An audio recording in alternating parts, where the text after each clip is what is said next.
बात औरंगजेब पर छिड़े संग्राम की पूरे देश में जारी विवाद के बीच बीती रात दिल्ली में मुगल शासकों के नाम वाले मार्गों की बोर्ड पर कालिख पोती गई। ये तस्वीरें बीती रात की हैं जब कुछ युवकों ने अकबर रोड लिखे एक साइन बोर्ड पर कालिख पोत दी, अकबर रोड का नाम बदलने की मांग की और नारेबाजी की। जिन लोगों ने बीती रात हंगामा किया उनका दावा है कि उन्होंने पिछले महीने 22 फरवरी को भी मुगलों के नाम वाले साइन बोर्ड्स पर कालिख पोती थी, लेकिन फिर भी नाम नहीं बदले गए, इसीलिए उन्होंने दोबारा कालिख पोत दी है और अकबर रोड का नाम छत्रपति संभाजी महाराज मार्ग करने की मांग की गई। तो आप देखिए, ये वो युवक हैं जो पहुंचे थे और अकबर रोड का नाम जो था उस प्लेट को उन्होंने पहले टेढ़ा करने की कोशिश की, तोड़ने की कोशिश की, उसके बाद उसमें कालिख पोत दी और मांग की गई है कि इस मार्ग का नाम छत्रपति संभाजी मार्ग रखा जाए। हम फिलहाल मौजूद हैं अकबर रोड पर, लेकिन तस्वीरें क्या हैं? जो बोर्ड जो रास्ता दिखाता है अकबर रोड का, उसकी तस्वीर हम आपको दिखा देते हैं कि पूरी तरह से यहाँ पर कालिख जो है वो पोत दी गई है। जिन लोगों ने इतना भाई जो हमारे पूर्वज थे, जो हमारे सूरवीर थे, जिन्होंने लड़ाई लड़ी इस मातृभूमि के लिए, इस धर्म को बचाने के लिए लड़ाई लड़ी, और जिन लुटेरों ने लूटा, उनका नाम क्यों रहना चाहिए यहाँ पे? क्यों उनके रोडों से मार्ग होना चाहिए? और पिछली बार जो हमने करा था ना, उसमें जो पिछली बार भी हमने कालिख पोती थी, पिछली बार भी फिर यही बात कह रहे हैं कि भाई आप सरकार से हाथ जोड़ के हम यही मोदी जी से या अमित शाह जी से और माननीय हमारी रेखा जो मुख्यमंत्री जी हमारी, उनसे यही हमारी एक प्रार्थना है कि भाई आप इन बोर्डों का नाम चेंज कर दीजिए। आप यहाँ पे छत्रपति शिवाजी मार्ग, छत्रपति संभाजी मार्ग, महाराणा प्रताप मार्ग कुछ भी लगाइए, हमें कोई प्रॉब्लम नहीं है इस चीज़ से। लेकिन जब तक आप लोगों ने कालिख पोती, फिर वहाँ पे पोस्टर लगाया, फिर वहाँ से आप लोग भाग भी गए। मेरी बात सुनिए, ऐसा नहीं है, भागने वाला काम नहीं हमने कभी करेंगे। भगोड़े में है नहीं, कट्टर हिंदू कट्टर सनातनी है। वहाँ से बंगाली चौक गए, वहाँ जाकर हमने दूसरा पोस्टर लगाया। वहाँ पे भागने वाला हमने कोई काम नहीं करा ना, हमने कभी आज तक भागे। और भागे क्यों? अपने देश में रहना है। कोई हम क्या कर रहे हैं भाई? कोई मर्डर थोड़ी कर रहे हैं। अकबर नाम में क्या दिक्कत है? क्यों बदलना चाहिए? अकबर नाम दिक्कत क्यों नहीं, ये तो बताइए। क्या अत्याचार किया? आप मेरी बात सुनिए, जिस तरीके से धर्मांतरण करवाया, जिस तरीके से इज्जतें लूटी गई, जिस तरीके भाई जो आज हमारे अपने जो आज हमारा विरोध करते हैं, वो भी जो कन्वर्टेड कराए, वो लोग कहाँ से आ गए फिर? वो औरंगजेब हेट का प्रतीक है या फिर ग्रेड का? महाराष्ट्र से विवाद की शुरुआत हुई तो बिहार में औरंगजेब पर सियासी बयानों की जंग छिड़ गई। सत्ताधारी जेडीयू के अंदर दो तरह की आवाजें उठ रही हैं। जेडीयू के मुस्लिम एमएलसी औरंगजेब को ग्रेट बताने में लगे हैं, तो जेडीयू और बीजेपी के वैसे नेता जिन्हें साल के अंत में चुनाव लड़ना है, वो औरंगजेब को नफरत का प्रतीक बता रहे हैं। तस्वीर नंबर 1, महाराष्ट्र से शुरू हुआ औरंगजेब पर विवाद।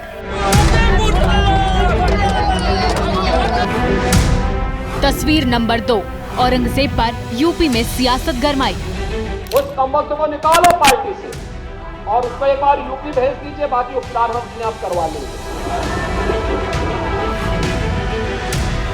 तस्वीर नंबर 3, बिहार में औरंगजेब की तारीफ पर बवाल। औरंगजेब निर्दयी शासक था या नहीं आपके नजर? बिल्कुल नहीं था। मेरी नजर में औरंगजेब एक अच्छा शासक था। निश्चित रूप से औरंगजेब और बाबर का गुणगान करने वाले को बिहार में रहने का अधिकार है। महाराष्ट्र से शुरू हुआ विवाद यूपी होते हुए बिहार पहुंचा है। यहाँ की सियासत में औरंगजेब के हेट और ग्रेट पर बवाल मचा हुआ है। सत्ताधारी जेडीयू दो हिस्सों में बंट चुका है। पहले जेडीयू के खालिद अनवर को सुनिए, जिनके बयान ने माहौल को गरमाया है। आइडियोलॉजिकल कोई बात अगर करना चाहता है कि औरंगजेब एक जालिम हुक्मरान था, तो हो सकता है उनकी आइडियोलॉजी है जो लोग ये बात कह रहे हैं।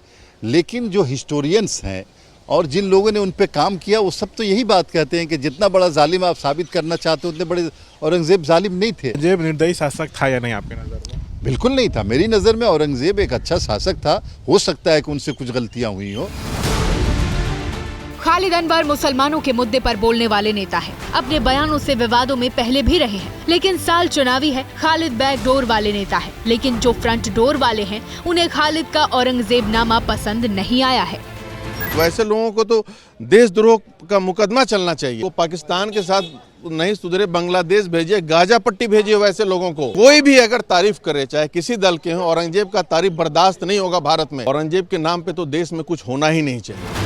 औरंगजेब ने नीतीश के ही घर में फूट डाल दी है। संजीव कुमार ने खालिद के बयान का विरोध किया, तो एमएलसी गुलाम गौस खालिद के पक्ष में खुलकर खड़े हो गए। किसकी औकात है कि 30 करोड़ आबादी को पाकिस्तान भेज देगा? किसी औकात है क्या? कुछ बात है कि हस्ती मिटती नहीं हमारी, सदियों रहा है दुश्मन दौरे जहां हमारा। पहले जो राजा हुआ करते थे उनका मकसद होता था अपने राज का विस्तार करना। ये सब बात मुद्दे जनता को असल मुद्दे से भटकाने की बात है। मुस्लिम नेता औरंगजेब के पक्ष में बयान दे रहे हैं, जबकि जेडीयू के साथ ही बीजेपी के विधायक खालिद अनवर को भी अबू आजमी की तरह सदन से निलंबित करने की मांग कर रहे हैं। बयानबाजी बिल्कुल गलत है। जो बयान करने वाले हैं वो देशद्रोही हैं। उनको भारत में रहने का अधिकार नहीं है। उनको पाकिस्तान और किसी मुस्लिम देश में बांध करके फेंक दिया। औरंगजेब विवाद के बहाने बीजेपी ने डिमांड हाई कर दी है। मांग की है कि औरंगाबाद का नाम रामनगर किया जाए और जिस बख्तियारपुर में नीतीश कुमार का जन्म हुआ उसका नाम नीतीश नगर हो। मुगल बादशाह के नाम पर बिहार में नाम है, वह निश्चित रूप से बदला जाए, क्योंकि वह क्रूरता का, गुलामी का निशानी है। उसको बदल करके हिंदू और सनातनी नाम रखा जाए। निश्चित रूप से औरंगजेब और बाबर का गुणगान करने वाले को बिहार में रहने का अधिकार नहीं है। बिहार में औरंगजेब के नाम पर ही औरंगाबाद जिले का नाम रखा गया है। हालांकि औरंगाबाद का औरंगजेब से सीधा कोई कनेक्शन नहीं रहा, लेकिन उसके सिपह सलार दाऊद खान ने नौरंगा का नाम बदलकर औरंगाबाद रखा। 2021 में कांग्रेस के नेताओं ने भी औरंगाबाद नाम बदलने की मांग की थी। आरजेडी कह रही है कि चुनावी साल में सत्ता पक्ष माहौल खराब करना चाहता है, इसलिए इन मुद्दों को तूल दे रहा है।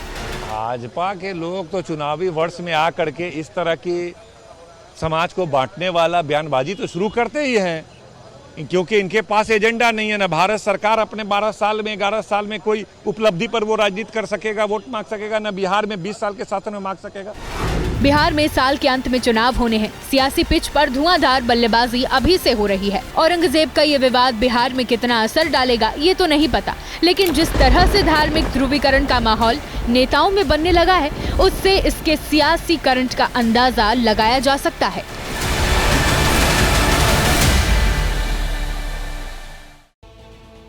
औरंगजेब की तारीफ का विवाद राष्ट्रव्यापी हो गया है। उत्तर प्रदेश में भी कई शहरों में प्रदर्शन हो रहे हैं।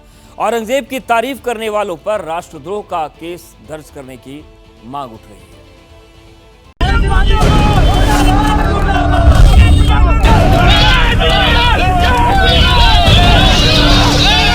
बरेली में अबू आजमी का पुतला दहन करने की कोशिश की गई, तो मेरठ में हिंदूवादी संगठनों ने औरंगजेब का समर्थन करने वालों के खिलाफ जुलूस निकाला।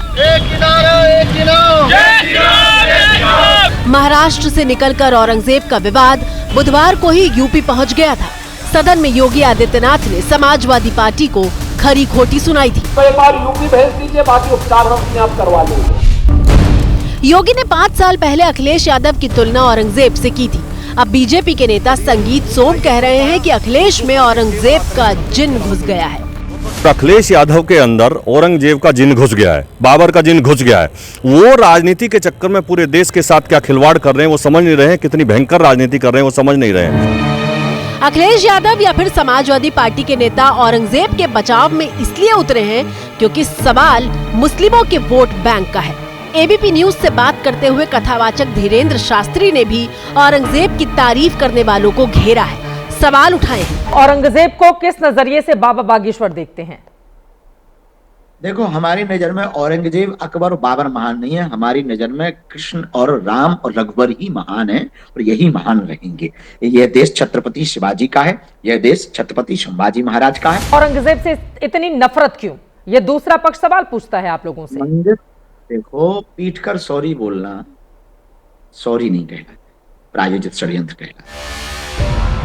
इतिहास के छात्र औरंगजेब के बारे में बेहतर जानते हैं। जो नहीं जानते उन्हें बता दें कि 1658 से 1707 तक भारत पर औरंगजेब का शासन रहा था। औरंगजेब ने भारत में कठोर शरिया कानून लागू किया, हिंदुओं पर जजिया कर लगाया, काशी विश्वनाथ समेत कई मंदिरों को तोड़ा, छत्रपति शिवाजी महाराज का अपमान किया, यातना देकर छत्रपति संभाजी महाराज की हत्या की, सिखों के 9वें गुरु तेग बहादुर की हत्या की, पिता शाहजहां को आगरा के किले में कैद कर दिया और सत्ता के लिए अपने 2 भाइयों को मार डाला। औरंगजेब के समर्थन में उतरे जम्मू कश्मीर के पूर्व सीएम फारूक अब्दुल्ला तो कह रहे हैं कि देश से इतिहास को मिटाने की कोशिश हो रही है, लेकिन ये कोशिश कामयाब नहीं होगी। तारीख को तो नहीं बदला सकते, ये तो मुगलों की हिस्ट्री खत्म करना चाहते थे, वो तो बदल नहीं सकते। 8 साल वो यहाँ रहे, यही दफन है। देश में औरंगजेब का ये विवाद महाराष्ट्र के विधायक अबू आजमी के बयान से शुरू हुआ है। सोमवार को अबू आजमी ने औरंगजेब की तारीफ की थी और कहा था कि औरंगजेब क्रूर शासक नहीं था।